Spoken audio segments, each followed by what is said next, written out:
Hey everyone, and welcome back to The Explainer.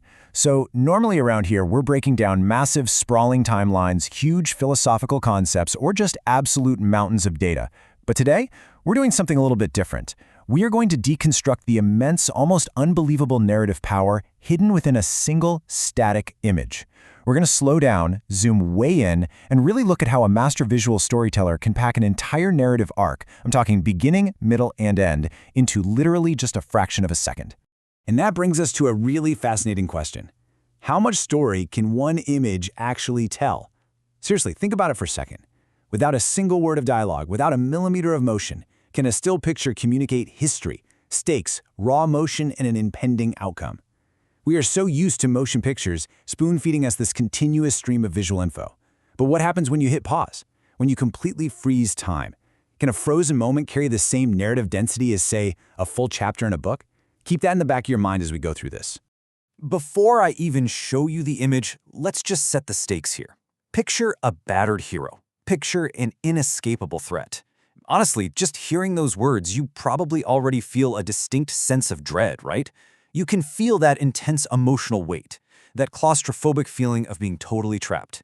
You know inherently, just from those two phrases, that someone is losing and someone, or something, is winning. Keep that heavy, anxious feeling right at the forefront of your mind as we reveal our subject. Okay, let's dive right into this. Just take a second to absorb the sheer, overwhelming dread presented here. We've got our hero pinned aggressively against this massive concrete pillar, being totally overpowered and pulled backward entirely against his will. You don't need a single drop of outside context to understand the utter desperation happening in this exact fraction of a second. The struggle is immediately visceral. It's like you can almost hear the strain, feel the physical resistance, and sense the absolute futility of his situation. All right, Section 1, the battered hero. Let's examine those foreground details. To really get how this image ticks, we've got to do a bit of a microanalysis. Let's start purely with our subject right up front in sharp focus. Look at the absolute physical toll taken on our hero here. Check out the right shoulder and arm. The suit isn't just a little scuffed up. It is violently torn in these jagged patches, exposing the vulnerable skin underneath. And then, look at his hands. They aren't balled up into tight fists, getting ready to strike back. No, they're grasping defensively, almost desperately, right up at his neck. And finally, notice the sheer angle of his body. He's arched violently backward against that solid pillar, fighting a total losing battle of leverage. Every single one of these hyper-specific details screams to us that our hero is rapidly losing this fight. And this brilliantly illustrates another super crucial layer of the storytelling, the color contrast. Look at that bright red and blue suit, complete with that distinct silver spider emblem shining right there on the chest. Now, traditionally, those colors represent hope, energy, vitality, right? They're inherently heroic colors, but here, they're starkly juxtaposed against this bleak, cold, gray industrial nightmare he's pinned against. The vibrancy of the hero actually emphasizes his extreme vulnerability in this harsh environment. He looks completely out of place and totally isolated, which drastically heightens our sense of danger. Moving on to Section 2, tension in the chains. Let's look at the physical connection in the midground. So we've seen the damage, right? Now let's look at what's actually causing this immediate physical distress. Connecting our hero to the threat in the background are these dark, incredibly thick, almost web-like chains. And notice the absolute lack of slack in them. None. You can practically feel the kinetic tension humming through those lines. The intense direction of force is pulling our completely defensive hero sharply toward the left side of the frame. These dark lines act like a visual highway. They draw your eye perfectly from the victim straight to the aggressor. It's literally a tether of doom. Let's break down exactly how the creator structurally built this tension. It's like a masterclass in composition.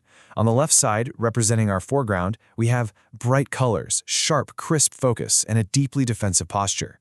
But then on the right side, representing the background, it's the exact opposite, dark and shadowy, heavily blurred out, featuring this massive, terrifyingly aggressive stance. This stark visual contrast isn't just an aesthetic choice to make it look cool. It is the very engine building the scene's narrative tension. It's a visual tug-of-war, where the left side is grounded in reality and vulnerability, while the right side is literally an overwhelming impending doom. All right, Section 3, the blurred menace. Let's analyze that background threat. Now, to really grasp how this threat works, we got to talk about a technical photography term, depth of field. Simply put, it's the distance between the nearest and furthest objects that are in focus in a camera lens. The creator of this image made a highly deliberate, very technical choice here to use a remarkably shallow depth of field. And what that specific choice does is it keeps the hero crystal clear in our vision while rendering the villain entirely out of focus. Seriously, look at that antagonist back there. It remains this dark, blurry, looming force. Now, why on earth would a visual storyteller make their absolute biggest threat completely out of focus? Well, think about it. By blurring out the specific details of the villain's face and form, that ambiguity strips away their humanity. It makes this huge, muscular figure feel way less like a man you could somehow reason with, and more like an overwhelming, inescapable force of nature. Because, as we all know, our brains instinctively try to fill in the blanks of what we can't clearly see. And the unknown? Well, the unknown is always 1,000 times scarier than the known. Which brings us to Section 4, a story in one shot. Time to bring the micro to the macro. So, we've dissected the torn suit, the massive chains, the blurry monster. Now consider this thought for a second. The weight of the struggle is defined by the shadow of the antagonist. Actually, think about it like this. If our hero was just leaning against a pillar totally by himself, he'd just look tired, right? Maybe he's just taking a breather.